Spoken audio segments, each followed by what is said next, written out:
In IronCAD, it's typical to call out quantities in your drawings. For example, we have a master assembly file here of our main assembly file, and we want to call out a particular part on our sheet 2, which is this type 3 post assembly. I'm just going to go ahead and highlight it here so we know which one it is. It's this number 2 here. If we zoom in, it's number 2, and it has a total quantity of 6 in the main assembly file. However, that particular part, when we create a drawing, is actually an external reference file. So you can see when we create the part drawing and the BOM for that, you'll see that it expands out and shows us the individual pieces here. But we may want to call quantity here so that someone may know that there's actually 6 of these in the particular file. However, if we go ahead and create a text string, we'll create a text string here to refer to this particular part, we can actually go to the properties and add a part quantity, BOM part quantity here.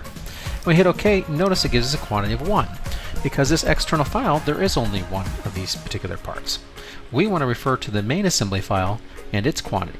To do that, we actually go to our main file in our BOM and actually right click and go to Properties and actually give it a custom label. In our case, we'll just give it a name. For example, maybe we'll call that main.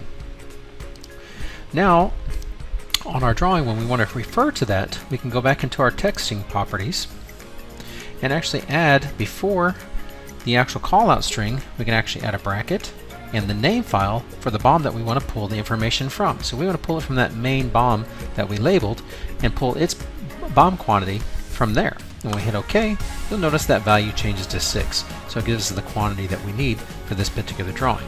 And we can put other strings inside of here if we like. We can go back to our properties and put some other information here. For example, in the front of this, we can just go ahead and say